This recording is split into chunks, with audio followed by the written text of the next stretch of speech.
आज की जनचर्चा विषय वंदे मातरम। वंदे मातरम भारत का गायन।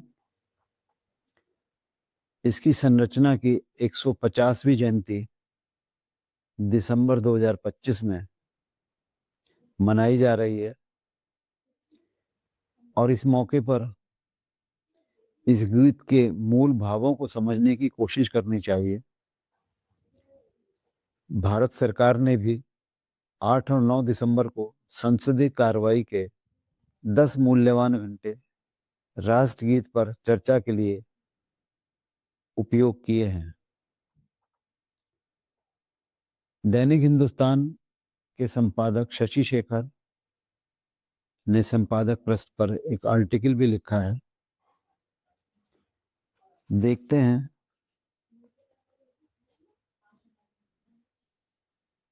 इंडोनेशिया के राष्ट्रपति प्रोबोवो सुबियांतो ने संयुक्त राष्ट्र महासभा में अपने उद्बोधन की शुरुआत में अरबी के अस्सलामु अलैकुम के साथ संस्कृत में ओम स्वस्ति अस्तु बोला।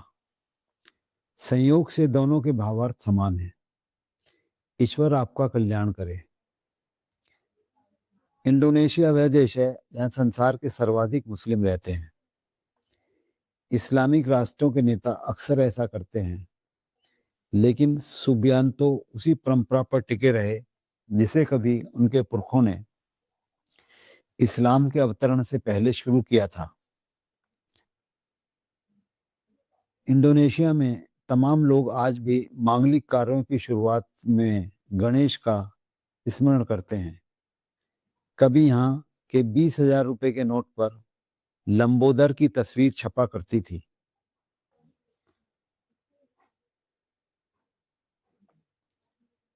ये उदाहरण इसलिए दिया गया है कि कभी क्रांति का प्रतीक रहे वंदे मातरम की 150वीं वर्षगांठ पर संसद में चर्चा हुई है।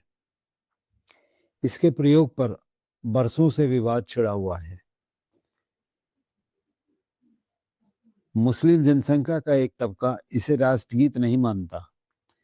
वे इसे पूरा गाना तो दूर वंदे मातरम कहने से भी इनकार करते हैं। वजह इस गीत में मातृभूमि की तुलना दुर्गा और लक्ष्मी से की गई है। वे कहते हैं कि इस्लाम के एकेश्वरवाद के विरुद्ध है, जो अल्लाह के अलावा किसी अन्य को आराधना वर्जित करता है। मैं उनकी भावनाओं का सम्मान करने के बावजूद उनसे यह अनुरोध करना चाहूंगा, ये शशि शेखर जी का लेख में है। जब सुकर्णो से सुबियांतो तक इंडोनेशियाई राष्ट्रपतियों को अपनी परंपरा से परहेज नहीं रहा, तो भला भारत में यह भ्रम क्यों? यह अल्पसंख्यकों की असुरक्षा ग्रंथि को हवा देने की कोशिश नहीं तो और क्या है। राष्ट्रीय गौरव और संघर्षों के प्रतीक धर्मों के मोहताज नहीं होते।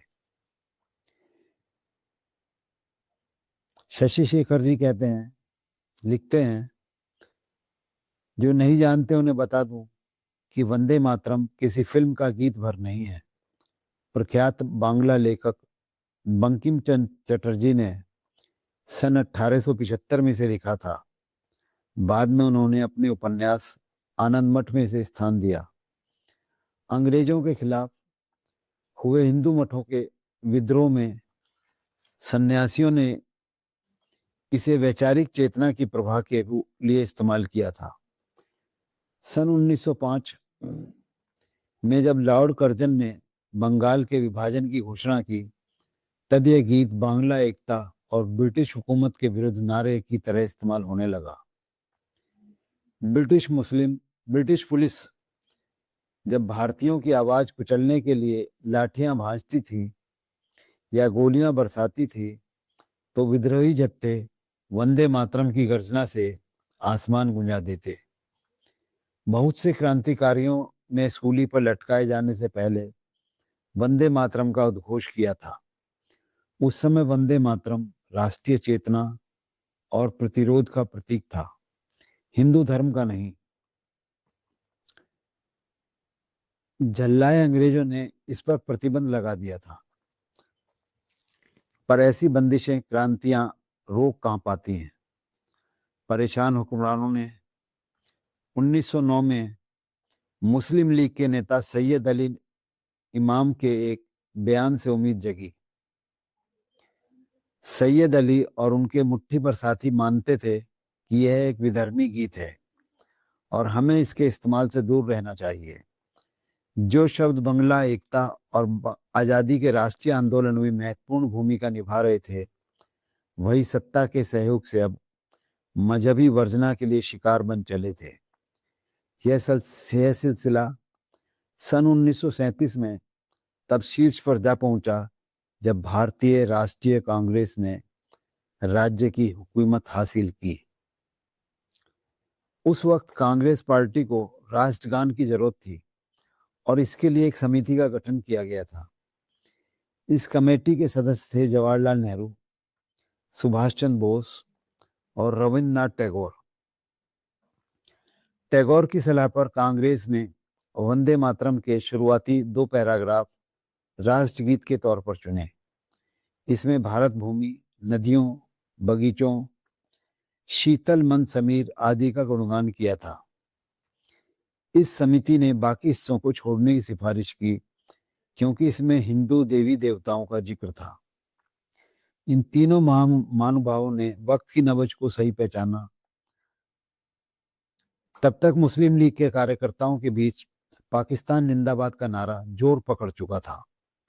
गांवों और शहरों में पाकिस्तान डिक्लेरेशन के पर्चे बांटे जा रहे थे।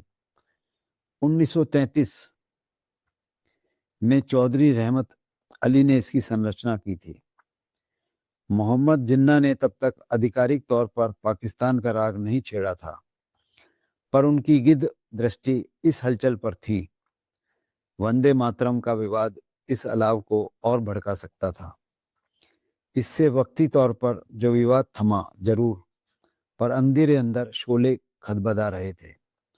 यही वजह है 24 जनवरी 1950 को जब देश के पहले राष्ट्रपति डॉक्टर राजेंद्र प्रसाद ने कहा कि वंदे मातरम गीत को जनगण मन के बराबर का दर्जा मिलना चाहिए, तब उनकी इस इच्छा का सम्मान तो किया गया, पर इसे संवैधानिक दर्जा नहीं मिल सका।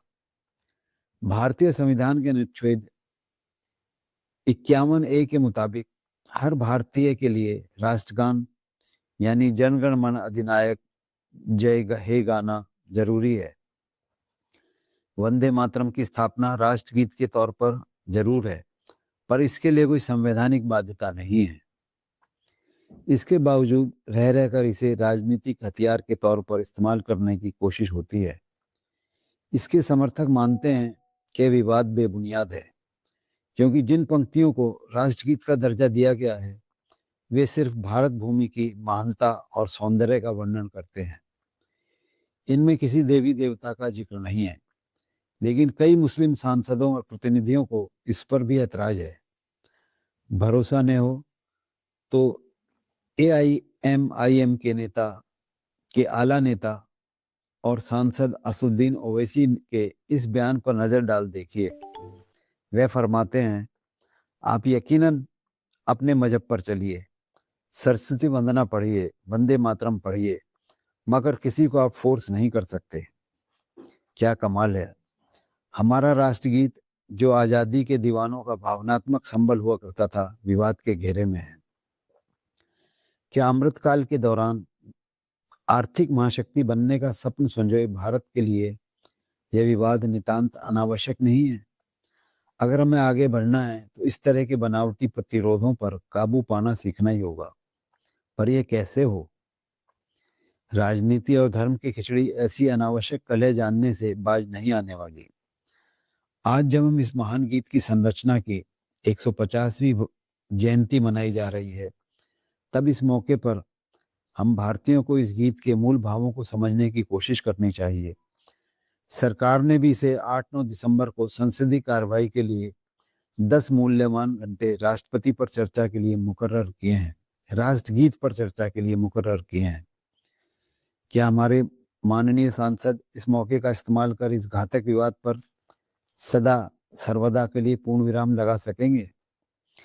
इस चर्चा में, जन चर्चा में शशि शेखर जी का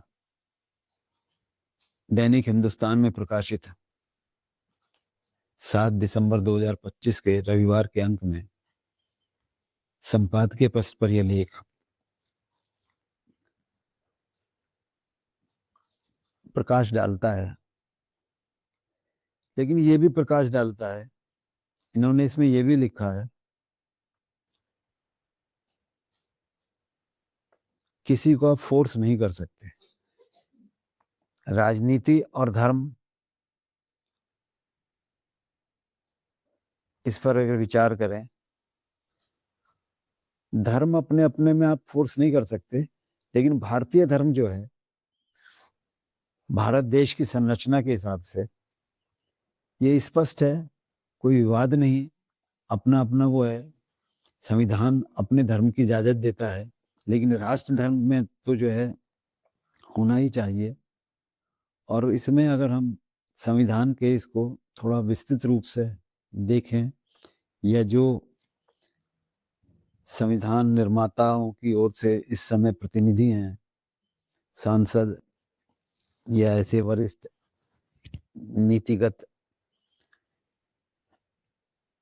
हमारे अग्रज जो निर्णय करते हैं, वो अगर विस्तार से और विस्तृत रूप से एक अच्छे विजन के साथ, राष्ट्रीय विजन के साथ इसको देखें, तो विवाद कोई है ही नहीं।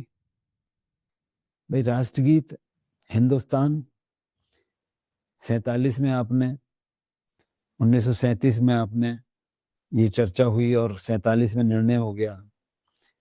तो भारत का अगर धर्मनिरपेक्ष के हिसाब से भी हम कहें तो धर्म की कोई बात ही नहीं है। तो भारतीय धर्म जो भी राष्ट्र धर्म के हिसाब से है, उसके हिसाब से इसको स्वीकार किया जाना चाहिए। और ये चर्चा आम जन के बीच में होकर और इस पर अच्छे प्रबुद्ध नागरिकों के हम आमंत्रित करते हैं इस चर्चा में उनके विचार, ताकि इसको समझदारी से, सम्मान के साथ, राष्ट्र हित में, राष्ट्र धर्म के साथ